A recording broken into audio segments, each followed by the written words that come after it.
Hey, what's going on YouTube? Today, this video gonna be about 3 things I learned as like a filmmaker so far. So I'll be giving you like the information on the 3 things that I've seen. Well, it's really more than 3 things, but it's really just, the 3 major things that I'm learning on the way or learning as a filmmaker. Yeah. All right, so thing number 1, I would definitely say thinking that you do not need a team. From my experience, you definitely do need a team, or you definitely do need someone that's gonna, at least one person or 2 other people that's gonna help you out as far as like things that you may forget while you're on set. Let's say you're recording and you forget to make sure there's nobody in the background. You forget to make sure your thing lined up on a rule of thirds. Or let's say you need certain accessories. You need somebody to say. Let's say if you got an overhead shot on the C-stand, you need somebody to to check the C-stand, make sure it's in the right position, or just hold it and make sure it don't tip over. Things like that. Things like that slip your mind when you like in the moment and you need someone to cover you. Type stuff. Also, things like scripting. Sometimes when you're scripting, you think like sometimes you may think it's perfect until like somebody else reason like, okay, you can improve on this, you can improve on that. And sometimes when you doing something like that, you may not see it. It's good to have a different perspective from somebody else. So I would definitely say like things like that is like the main reason I would definitely recommend building you a small little team of people that know how to do certain things. You can say like color grading, gaffing, which is like getting the stuff for you, C-stands, setting up certain stands and stuff like that.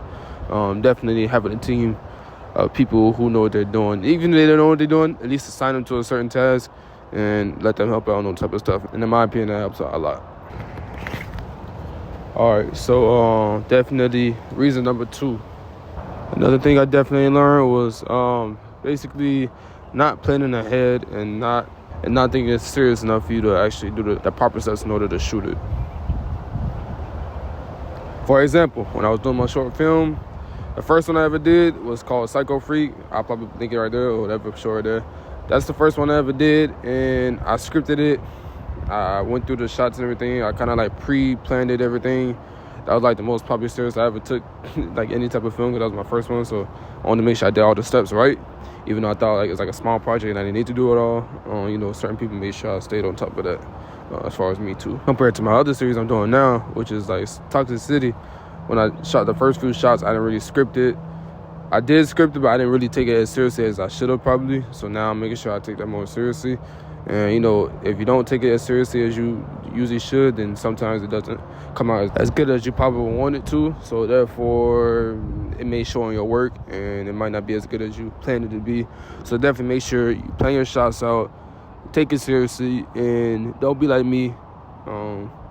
Shot listed, scripted, pre-shoot it, show it to the actors just so they can get a little gist of what's going on. And then also just make sure everybody has a clear understanding of what they're doing that day.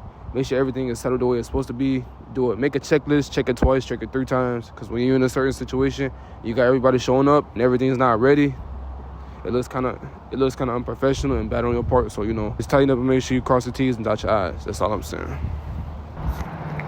And last but not least, ladies and gentlemen, it does not have to be perfect. Let's clarify that right now. It does not have to be perfect. Obviously, there's nothing that's perfect in life, but I know as a filmmaker, you do want to make sure your stuff looks good and you want to make sure it's right. There's nothing wrong with make sure it's right and you cross your T's, dot your I's, but make sure that you do not procrastinate and delay it just because it's not perfect in your eyes. I had so many projects where it was like I felt like that wasn't at my certain standard, but then other people, normal people seeing it was like, oh my God, it's fine, man. Like, what? How long you been doing this for? I'm like, I just started doing this, but in my opinion, YouTube is a gift and a curse because it teaches you so much other stuff, but then also you see like a whole bunch of other people doing the same thing, and it's like, you see them at different certain levels and different heights. So it's like, damn, you might see somebody that's really balling, and like you like, damn, I really want to be like him. I really want to be like her because honestly, I see a lot of inspirational females that do this YouTube stuff, and like they be doing their things. So it's all respect. But then it's one thing, honestly, you can respect somebody and respect their work, but do not compare yourself because that's when you will fall short, and then that's when you will stop creating it, and then it just won't be the same. So just don't compare yourself. Stay in your own lane. Do your thing. Always take advice from people. Always remain a student, even when you feel like you know everything. See, I think those are some pretty good tips I can give. So yeah, I think that's about it. Honestly, I haven't done a video like this in a minute. I haven't did like a tips and tricks videos. I've been doing like a lot of like cinema type of stuff. Make sure y'all, if you you know, if you found this video any type of like valuable or useful, make sure you comment if this helped you out. Also, I appreciate subscribe. I'm very close to 200 subscribers. We at 197, I think. No, I'm getting there. You know, this is fun, man. I like doing this. You know, I mean, how the FX30 looks. You know, got my beautiful new camera, great autofocus, shooting on a 20mm Sony G lens.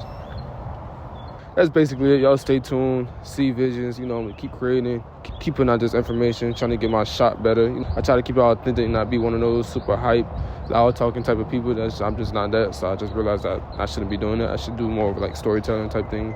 So yeah, this is my style. That's it for the video, man. Like, comment, subscribe. Let me know if this helped y'all out. I'm out of here. See visions.